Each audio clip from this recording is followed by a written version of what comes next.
यही निवेदन करते हुए अपनी वाणी को लेता हूँ मेरा। बोलो जय जय श्री राम, जय जय श्री राम।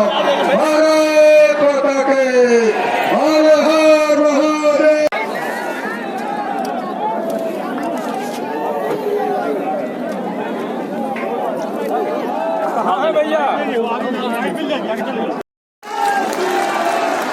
भाइयों बहनों, चित्रकूट की जब बात होती है तो भगवान कामदगिरी की भी चर्चा होती है। आप सब मेरे साथ बोलेंगे, बोले कामदानाथ भगवान की, भारत माता की, भारत माता की। हजारों वर्षों से भारत की ऋषि परंपरा, आध्यात्मिक और ज्ञान की परंपरा को लेकर के चित्रकूट और आसपास के क्षेत्रों में निवास करती रही है, यहाँ साधनारत रही है। याद करिए, हम सब का मर्यादा पुरुषोत्तम भगवान श्री राम के साथ संवाद बनाने वाले त्रिकालदर्शी ऋषि महर्षि वाल्मीकि भी इसी धरती पर जन्म लिए और उनकी पावन स्थली अभी मुझे बगल में देखने को मिला। हमारी सरकार ने तय किया है, भाइयों बहनों, हमारी सरकार ने तय किया है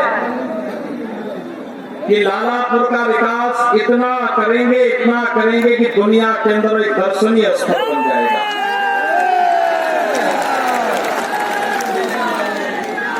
और ऊपर पहाड़ी की चोटी पर चढ़ने में जिन लोगों को दिक्कत होती है, तो जैसे लक्ष्मण पहाड़ी के लिए रोपवे बना है, वैसे यहाँ के लिए रोपवे बनाने की कार्रवाई। भाइयों बहनों, ऐसे ही राजापुर के लिए भी रामचरितमानस के माध्यम से भगवान राम की उस मर्यादा को, उनकी लीला को जन जन तक पहुंचाने वाले मध्यकालीन संत बाबा तुलसीदास जी की भी पावन जन्मभूमि यही राजापुर बगल में है। और भाइयों बहनों, राजापुर का भी विकास हो, समग्र विकास हो, रामायण शोध संस्थान बने, इस कार्यक्रम को भी आगे बढ़ाने की सरकार कार्रवाई बढ़ा रही है। और भाइयों बहनों, जब विकास की बात होती है तो विकास की पहली शर्त होती है सुरक्षा। अब तो कोई डकैत यहाँ पे सिर तो नहीं उठा रहा है। डकैतों के समर्थक होंगे, सपा बसपा के रूप में वही तो है, सपा तो यही है। ये समाजवादी पार्टी विशुद्ध रूप से डकैतों की समर्थक पार्टी है, आतंकवादियों की समर्थक पार्टी है, दंगाइयों की समर्थक पार्टी है। हर पेशेवर माफिया, दंगाई, डकैत समाजवादी पार्टी के साथ प्रत्यक्ष या अप्रत्यक्ष रूप से जुड़ा हुआ है। लेकिन हमारी शर्त थी ना, जब मैं पहली बार आया था, मैंने चित्रकूट में पूछा था कि आखिर चित्रकूट में बाहर से निवेश क्यों नहीं आ रहा है, तो मुझे बताया गया था कि चित्रकूट में चूंकि डकैतों का आतंक है, इसलिए लोग नहीं आना चाहते। मैंने कहा जब अगली बार आऊंगा तब तक डकैतों से पूरी तरह मुक्त हो चुका होगा चित्रकूट। और भाइयों बहनों, आपने देखा होगा चित्रकूट डकैतों से मुक्त है। आज चित्रकूट को हम लोगों ने फ्री जोन घोषित कर दिया है। और यही नहीं, 3 नए कार्य चित्रकूट के लिए हो रहे हैं। एक, चित्रकूट में भाइयों बहनों, चित्रकूट के लिए हम लोगों ने एक तो दिल्ली की यात्रा आसान बनाने के लिए बुंदेलखंड एक्सप्रेसवे चित्रकूट से ही हम प्रारंभ कर रहे हैं। मात्र 5 से 6 घंटे के अंदर चित्रकूट में आप बैठे और अगले 5.5-6 घंटे के अंदर दिल्ली के अंदर आप प्रवेश कर जाएंगे। वो बुंदेलखंड एक्सप्रेसवे लगभग पूरा हो चुका है और होली के बाद पूरे धूम धड़ाके के साथ बुंदेलखंड एक्सप्रेसवे को भी हम राष्ट्र को समर्पित करेंगे। दूसरा, एयरपोर्ट। चित्रकूट में एयरपोर्ट होगा कोई सोचता था? आज तो आपका भव्य एयरपोर्ट बन रहा है। भाइयों बहनों, भगवान राम 10,000 साल पहले, हजारों साल पहले पुष्पक विमान से आए होंगे लंका से, और अब हम लोग यहाँ के जनता जनार्दन के लिए भी प्रधानमंत्री मोदी जी की भावनाओं के अनुरूप ये हवाई चप्पल पहनने वाला भी हवाई जहाज की यात्रा कर पाएगा और चित्रकूट के अंदर इस कार्यक्रम को कर रहे हैं। और तीसरा, पिछली सरकार तमंचों की फैक्ट्री लगाती थी और जगह जगह डकैत पालती थी। आप मानते हैं ना? आप इस बात को मानते हैं ना? पिछली सरकार के कार्यकाल में डकैतों को फलने फूलने का खूब अवसर दिया गया और उसके लिए वे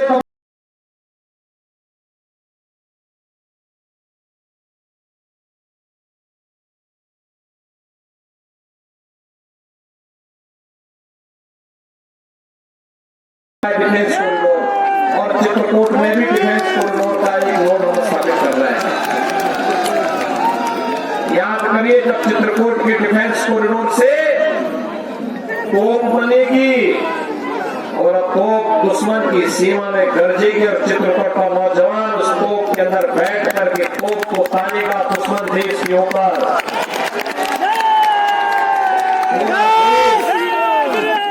चित्रकूट में बनी हुई तोप को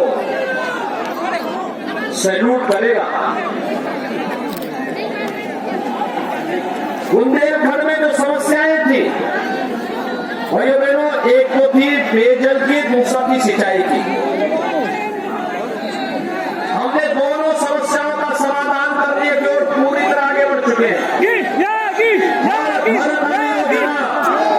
भाइयों बहनों, लोकसभा चुनाव के समय जब CRK पटेल जी यहाँ चुनाव लड़ने के लिए आएंगे, तब तक हम लोग घर घर में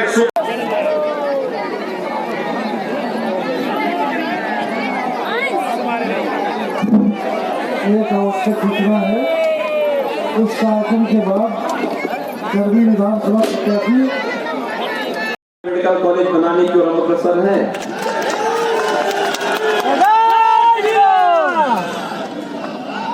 भाइयों बहनों, मुझे एक बात बताइए, चित्रकूट में क्या 2017 के पहले बिजली मिलती थी? देखो जोड़ो बोलना। और 2017 के बाद नहीं है ना? कोई भेदभाव तो नहीं होता? ऐसा तो नहीं होता है कि ब्राह्मण के यहाँ बिजली आएगी और दूसरी जाति के यहाँ नहीं आएगी? चंद्रिका की ऐसा तो नहीं करते ना? यानी बिजली सबको है ना? सबको बिजली, पर्याप्त बिजली है ना? और ये भेदभाव भी तो नहीं होता है ना कि पहले जो होता था ईद और मुहर्रम में बिजली आएगी और दीपावली होली में नहीं आएगी? ऐसा भेद तो नहीं होता ना? 17 के पहले तो होता था। दूसरा मुझे बताइए, वैक्सीन आपको मिली? कितने लोगों ने वैक्सीन लगाई? सब लोग लगा लिए। आपको धन्यवाद, मैं आपका अभिनंदन करूंगा। ये वैक्सीन कोरोना के खिलाफ देश की लड़ाई का प्रतीक है। और भाइयों बहनों, कोरोना कालखंड में आपने देखा होगा प्रधानमंत्री मोदी जी के नेतृत्व में कैसा कार्य हुआ। कोरोना कालखंड में फ्री में टेस्ट, फ्री में उपचार, प्रवासी हो या निवासी सबको फ्री में राशन, और कोरोना कालखंड में हर परिवार को महीने में 2-2 बार राशन देने की व्यवस्था हुई। मिला कि मिला राशन? दाल, तेल, नमक मिल रहा है कि नहीं मिल रहा है? ये पहले भी दे सकते थे ना, सपा बसपा के लोग भी दे सकते थे ना? नहीं दिया ना उन लोगों ने। भाइयों बहनों, अभी तो हमने कुछ और भी तय किया। हमने तय किया है, सरकार जब इस बार बनेगी अब होली और दीपावली में फ्री में रसोई गैस का सिलेंडर भी उपलब्ध कराएंगे। 60 साल से ऊपर की माताओं और बहनों के लिए परिवहन निगम की बस में फ्री में यात्रा की सुविधा भी उपलब्ध करवाएंगे। बेटी जन्म लेगी, बेटी के जन्म लेने के साथ ही हमने बेटी के साथ भेदभाव न हो एक व्यवस्था बनाई है। मुख्यमंत्री कन्या सुमंगला योजना 15,000 रुपए बेटी को हम देते थे और भाइयों बहनों हमने तय किया है कि अब इस राशि को 15,000 से बढ़ा करके 25,000 करेंगे।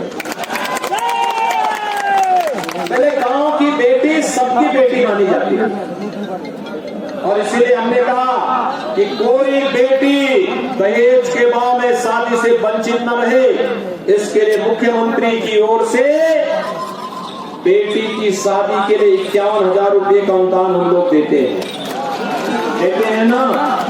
सामूहिक विवाह योजना में 51,000 रुपए मिलता है ना। अब हमने तय किया है इस राशि को 1 लाख करेंगे। देखो सपा की सरकार के समय वृद्धजनों की पेंशन, दिव्यांगजनों की पेंशन और विधवा महिलाओं की पेंशन उन्होंने रोक दी, तो उनका भी पेंशन रोक दिया। पाप की भी एक सीमा होती है, कितना बड़ा पाप करते थे ये लोग। गरीबों का राशन नकार जाते थे, वृद्धजनों का, विधवा महिला और दिव्यांगजनों का पेंशन भी हड़प लेते थे।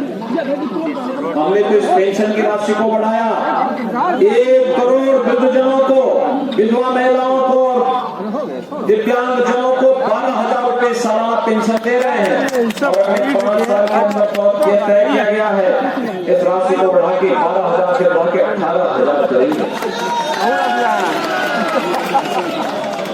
भाइयों बहनों ये भी तय किया गया है कि आने वाले 5 साल में हर परिवार के एक नौजवान को नौकरी, रोजगार अथवा स्वरोजगार के साथ जोड़ेंगे।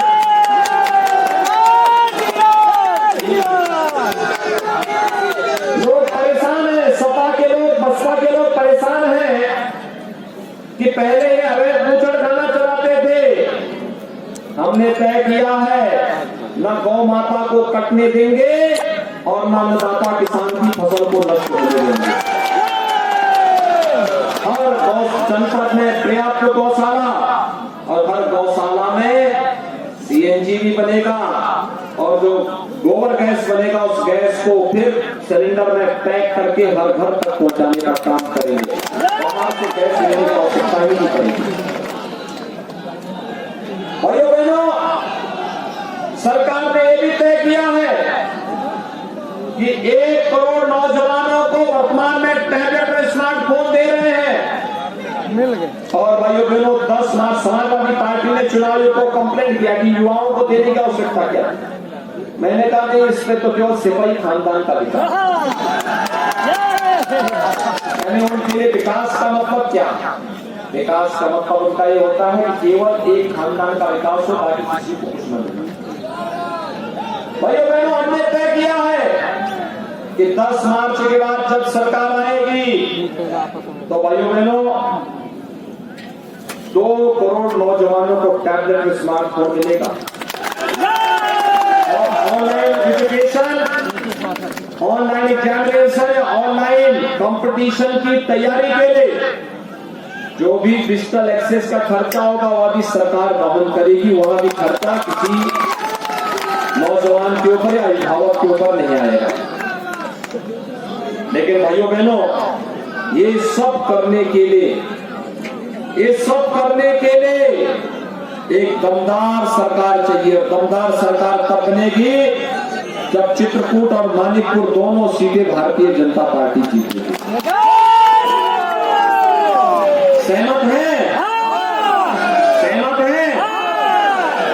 और भाइयों बहनों हमने ये भी तय किया है, लोग परेशान हैं, सपा के लोग परेशान हैं। पहले साहब मुझसे एक दिन बहस होने लग गई, मुझसे बहस कर रहे थे लोग कि साहब विकास क्या हुआ।